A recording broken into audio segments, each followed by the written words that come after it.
Discuss more on this. We have Sandip Agarwal, who's a fund manager at Sowilo Investment Managers, joining in. Sandip, hi. Thank you very much for taking the time out and speaking with us. Well, for TCS, how transformative do you think this particular acquisition and 5-year deal is going forward in terms of revenue addition, as well as maybe the eventual margin improvement that you expect? Hey, hi, good afternoon. Thanks for having me on the show.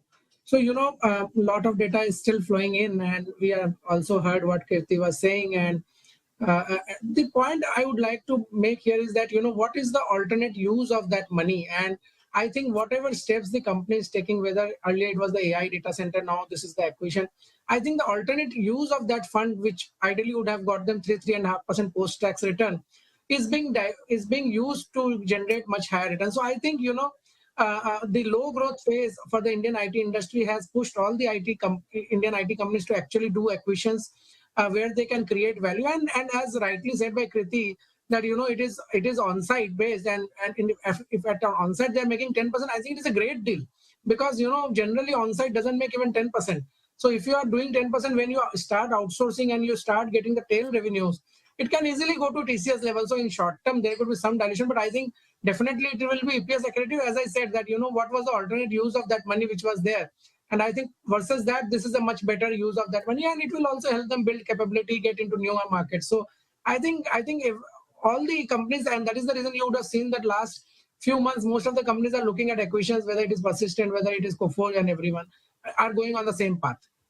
Absolutely. Sandeep, good afternoon. This is Vinny joining in the conversation. You said newer markets as well, right? So TCS, do you think this will furthermore help them gain further inroads in the automotive market as well? And then does that in turn become actually negative for other players like KPIT Tech? Is that something that one should watch out for? So, the market is very big. Let me put it that way. So I have never seen that, Indian company has lost a contract to Indian company. It has been very rare, Okay. Barring one or two cases where there has been operational challenge or there has been some closure of some program and those program restarted later with a new vendor. So I would say that, Indian versus Indian competition is like 2-3% cases, not more than that. So I believe that, these all things will actually improve our ecosystem in the markets, and it will help all the companies. So these all companies operate in ecosystem, and I have seen personally that, 4 or 5 IT companies are working on same floor in large clients in UK and US, on the same floor, in fact. So I don't see there is a challenge for any other company because of this acquisition. Any more such deals that you expect TCS or other IT companies to sign? For example, getting an anchor client like they have in this case? So I think, because because of the growth which has come down and the pressure which is there from everywhere, that to use the cash which is lying with these companies, I think most of these companies have now changed their philosophy from earlier distributing the cash in form of dividend or buying back companies, now to use that cash to either do accretive acquisitions or invest in AI data center and all those. So I think there is a complete shift, and they all are trying to get the growth back, which was low post-COVID, also due to base effect of COVID. I think it is a very good step, and I believe that small deals will keep on happening in the space, and slowly they will move towards the Accenture model. If you see Accenture acquires so many companies every year, I think most of the Indian companies will also go into that direction, and I think it is a big value upgrade which they are doing. While people may be negative today what Indian companies are doing, because they want the numbers to show up, and in acquisitions, numbers don't show up immediately. But I am very sure that, these companies are gearing up for next 3 to 5 years. And as I mentioned earlier, I'm extremely bullish since March on the whole sector.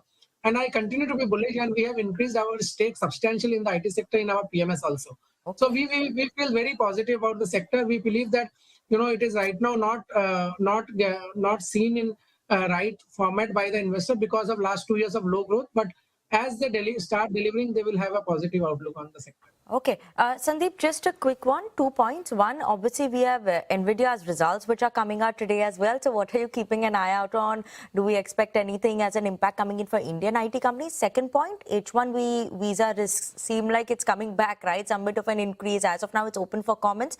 Though, IT companies have reduced that H1B visa dependence. But are you worried about that? So, on NVIDIA, if you let me tell you this, the numbers will be good because, there is still a lot of demand for the GPUs. It is not going down.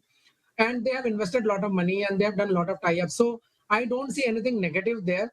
But let me put it this way that, last 1 year, if you see, NVIDIA has massively underperformed by almost 200%, not basis point, AMD. So, I think the charm of that stock probably has reduced versus what it was 2 years back or 18 months back. And I believe that, now people will take more balanced view. And I don't think IT services will be sold like that. I was listening to one of the foundational players interview 2 days back, and he was clearly saying that he overestimated the impact of AI and he overestimated he was very optimistic on the timelines it will get adopted. Versus that, there is some disappointment. So I think, AI will coexist, IT services will coexist, and enterprise AI will pick up. And second question, which I think you asked, I forgot. Sorry. Can you repeat the second one? The other one I was asking on H-1B visa.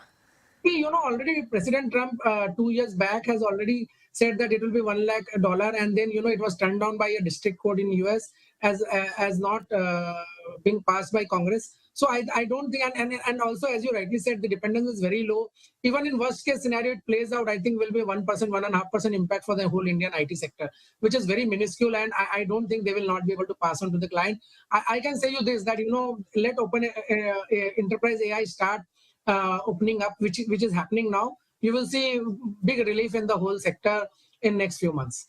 Okay, all right. Well, it sounds like you're recommending the IT space at this point in time, Sandip. We're going to leave it on that note. Thanks very much for joining in and speaking with us. So that's the view coming in on the entire IT space. Well, we need to take a short break on that note, but we'll go full tilt on the markets. Jay Thakkar of ICICI Securities will join in. He's going to give us some trading ideas for today's session. Stay tuned.